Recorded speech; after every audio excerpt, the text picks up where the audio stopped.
پاسوال نبی جان ملاخیل د لغمان د نوي امنیه قومندان په توګه خپله دنده پیل کړه.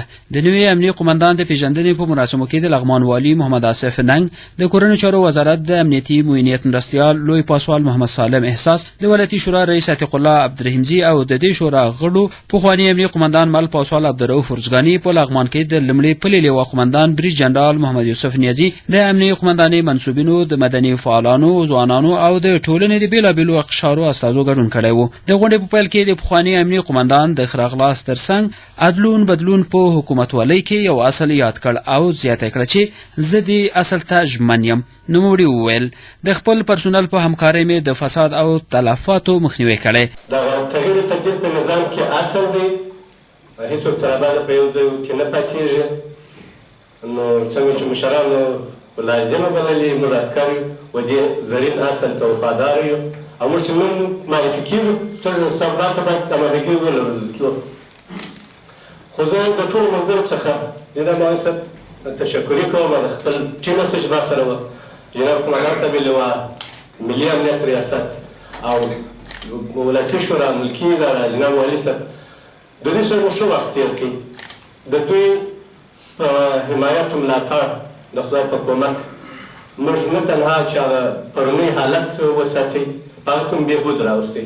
د ولایتي شورا رئیس عتیق الله عبدالرحیمزي د پخواني امنیه قومندان د هڅو د ستایلو ترڅنګ نوي امنیه قومندان ته د بشپړې همکارۍ ډاډ ورکړ. غوښتنه مې د نوي قومندان صاحب نه انشاءالله دی راځي سره بلد ده، مخکې دلته وخت تېر کړی ده، نو که وکولی شي خطونه هم تقویه کړي، باید پیشرفت هم وکړي، د غوزې په ښو ځایونو کې ښه ځایونه موقعیتونه ورته خوښ کړي، بالاخره چې د لغمان وضعیت ته لا هم نور تغییر ورکړي. نو دغه د موږ غوښتنه ده او دغه موږ خوشحاله یو کورې ودان. د کورنیو چارو وزارت امنیتي معینیت مرستیال لوی پاسوال محمد سالم احساس د پخواني امنیه قومندان ورزګاني د چارو ستاینه او نوي امنیه قومندان ته د تیرو هڅو یادونه او په نوي دنده کې ورته د بریا هیله څرګنده کړه. نوموړي زیاته کړه موږ د ولس په خوښه مخ ته ځو او د وزارت رهبرۍ د پولیسو په لا تجهیز کولو کار کوو. ګرانو وروڼو، لکه څنګه چې تاسو په جریان کې یاستئ، تغییر و تبدیل په نظام کې او اصل ده. مخکې اشاره ورته وکړه. روزګاني صاحب اکثریت تاسو ټول پېژنئ او زه په تمام معنا باندې له پخوا نه پېژنم. ما سره په مختلفو ولایاتو کې وظایف اجرا کړي دي. واقعا د دې وطن یو عزتمند بچی ده، یو مسلکي منصبدار ده او په هر ځای کې چې دی هغه کوم مسؤلیت او کوم وظیفه چې دې سپارل شوې ده په ډېره ښه وجه باندې او په مسلکي شکل هغه اجرا کړې ده.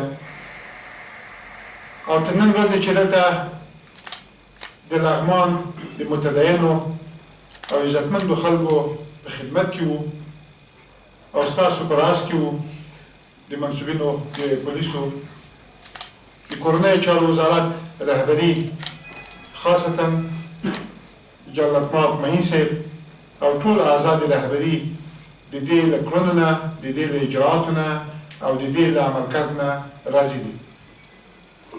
جناب ملاخیل صاحب هم زموږ د باعزتترینه منصبدارانو او با تجربه ترینو قومندانانو ده چې د افغانستان په مختلفو ولایاتو کې ډېر وظیفه اجرا کړې ده. اوس چې په صفت خدمتګار د لغمان د خلکو دلته معرفي شوی ده، زه انشاءالله مطمئن یم، ایمان لرم چې د تاسو په کومک او په همکاري باندې به د جناب والي صاحب د لغمان د ولایت د امنیتي ټیم او د لغمان د متدینو خلکو په دعاو په حمایه باندې به انشاءالله دی نور هم هغه مثبت کارونه وکړي چې زموږ خلک ورته ضرورت لري په دې شرایطو کې.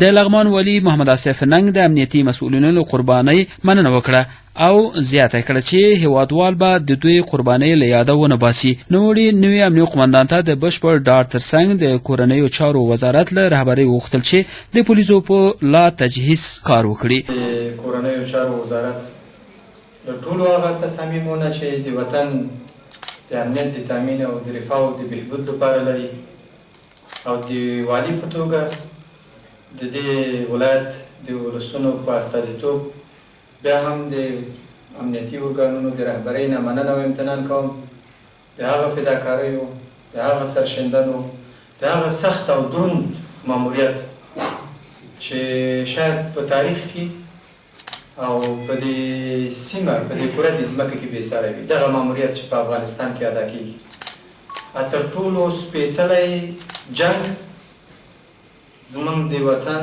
زمونږ د نواميسو د دفاع، زمونږ د ارزښتونو، زمونږ د ترقۍ جنګ د جهالت په وړاندې، د سیمې د لویو مافیایي غدیو استخباراتي غدیو په وړاندې او د بدو عناصرو په وړاندې چې ترسره کېږي. او دا دشواري د دې ماموریت، پیچیدګي او مغلقتوب د دې ماموریت دا ډېر دروند کار ده. دنیا پکې اته کمه راغلې ده. زما او ستا سرتېري دي آفرین دي. ښاغلي ننګ زیاته کړه په تغییر او تبدیل کې کوم فرمایش نه لرم او له نوي امنیي قمندان سره ولایتي ادارې رهبري او ولسونه همکار دي. نوي امنیي قمندان پاسوال نبی جان ملاخیل د ولایتي ادارې له رهبري او ولسونو همکاري څخه هم مننه وکړه.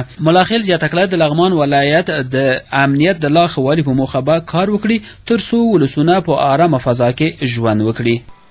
خوشحاله یم چې مننه وکړم د لغمان باترو ورځ ده چې دوی د هر 2015 کې سره 2 ځله پر لغمان راځي. مننه او مهمه خبره ده چې څنګه چې والي صاحب مهندس اوریا کړه نوې کال راځي، نوې کال موږ ډېر جلوشونو سره کال دی چې د سولې پروسه روان ده. د سولې پروسه موږ نظامي کار نه ده، نظام خپل کار کوي، د سولې پروسه به سیاسیون کار کوي. موږ داسې باید هم تمامدګي ولرو د نوي کال سره چې هغه د خلکو د ولس دفاع ده. دا به کوو انشاءالله.